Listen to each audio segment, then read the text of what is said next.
Vamos resolver uma questão de pediatria e infectologia em um paciente oncológico.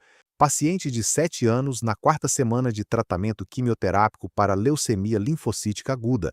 É admitido em hospital terciário com história de febre há 12 horas, temperatura axilar de 39 graus Celsius, tosse e dispneia.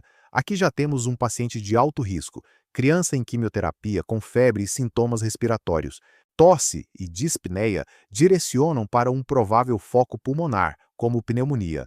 O enunciado continua: após 24 horas da admissão, segue febril, apesar de ter usado dipirona há 1 hora e mantém diurese de 2 mililitros por quilo por hora. A febre persiste, mas a diurese está preservada. Isso é importante porque diurese ruim poderia sugerir hipoperfusão ou disfunção renal, mas não é o que foi descrito. Agora o exame físico: hidratado, pálido, orientado no tempo e no espaço, frequência cardíaca de 130 batimentos por minuto, temperatura axilar de 39 graus Celsius, frequência respiratória de 36 incursões respiratórias por minuto, pressão arterial de 90 por 60 milímetros de mercúrio, boa perfusão periférica, murmúrio vesicular diminuído em base de hemitórax à direita, com crepitações, bulhas taquicárdicas, fígado a 4 centímetros do rebordo costal direito e 5 centímetros do apêndice xifoide, baço a 4 centímetros do rebordo costal esquerdo. Aqui aparecem febre, taquicardia, taquipneia e um achado respiratório localizado, com redução do murmúrio vesicular e crepitações à direita. Isso reforça a ideia de infecção pulmonar, mas repare em alguns dados contra-choque estabelecido. A criança está orientada, tem boa perfusão periférica e mantém diurese adequada. O enunciado finaliza: os exames laboratoriais evidenciam lactato aumentado, acidose metabólica e hemograma com leucocitose com desvio à esquerda. Lactato aumentado e acidose metabólica acendem um alerta de gravidade, só que a questão não informa o valor do lactato. Esse detalhe é decisivo porque, pelos critérios pediátricos mais atuais, não basta dizer que o lactato está aumentado para confirmar choque séptico. A pergunta é: com base no quadro descrito, o diagnóstico é: antes de olhar as alternativas, vamos organizar o raciocínio. Temos uma criança com provável infecção, resposta inflamatória sistêmica e sinais laboratoriais de gravidade. Pelos critérios clássicos, infecção associada à síndrome da resposta inflamatória sistêmica corresponde à sepse. Porém, a própria síndrome da resposta inflamatória sistêmica também está presente, o que cria uma sobreposição entre as alternativas. O cuidado principal é não marcar choque séptico sem critério cardiovascular suficiente. O enunciado fala em lactato aumentado, mas não diz se é maior que 5 milimoles por litro. Não há uso de droga vasoativa, não há má perfusão, não há oligúria e a criança está orientada. Vamos às alternativas. Alternativa A: sepse. Essa é uma alternativa defensável e provavelmente seria a melhor resposta se a banca estivesse usando a classificação clássica. A infecção provável com foco respiratório associada à febre, taquicardia, taquipneia e leucocitose com desvio à esquerda. Ou seja, temos um quadro infeccioso acompanhado de resposta inflamatória sistêmica.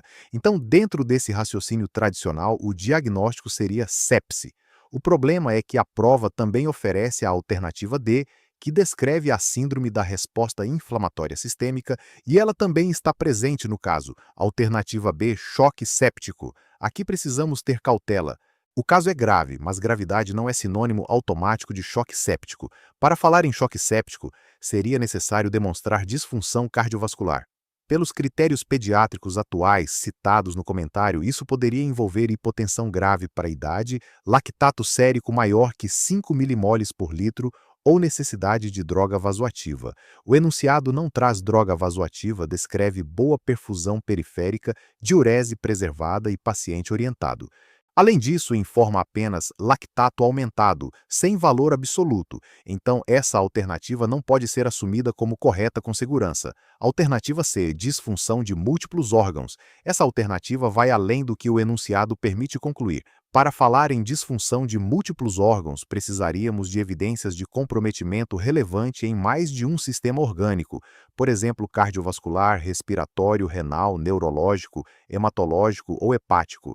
conforme os critérios usados. O paciente tem sinais de infecção pulmonar e alterações laboratoriais, mas o enunciado não fornece dados suficientes para fechar disfunção múltipla de órgãos. Não há rebaixamento do nível de consciência, não há oligúria, não há má perfusão e não há outros critérios claramente documentados. Portanto, essa opção não é a melhor. Alternativa D, síndrome da resposta inflamatória sistêmica. Essa alternativa também pode ser defendida, embora seja menos específica quando há infecção provável. A criança tem febre, taquicardia, taquipneia e leucocitose com desvio à esquerda. Esses elementos compõem resposta inflamatória sistêmica. O ponto é que, quando essa resposta ocorre no contexto de uma infecção provável, o diagnóstico clássico mais específico passa a ser sepse. Por isso, a alternativa A é mais completa no raciocínio tradicional. Mas como a síndrome da resposta inflamatória sistêmica está, de fato, presente no caso, a alternativa D não fica plenamente descartável. Isso sustenta a anulação da questão. Se você assiste aulas, entende na hora, mas depois esquece. O problema não é falta de esforço, é falta de revisão na hora certa. Na Sarumed, seus erros viram revisão inteligente para você fixar o conteúdo de verdade. Assine e comece a estudar certo hoje. Agora vamos transformar isso em uma regra para a prova. Em uma criança com febre, taquicardia, taquipneia e alteração de leucócitos, pense em resposta inflamatória sistêmica. Quando existe um foco infeccioso provável, como pneumonia, esse quadro se aproxima de sepse pela classificação clássica. Para marcar choque séptico, procure dados de disfunção cardiovascular, hipotensão relevante para a idade, necessidade de droga vasoativa, sinais de hipoperfusão ou lactato em faixa compatível com critério definido. O simples termo lactato aumentado, sem valor, não fecha choque séptico sozinho. A pegadinha dessa questão é justamente essa. A alternativa A, sepse, é a mais específica pela classificação clássica, mas a alternativa D, síndrome da resposta inflamatória sistêmica, descreve um fenômeno também presente no caso. Por isso, o gabarito mais adequado é questão anulada.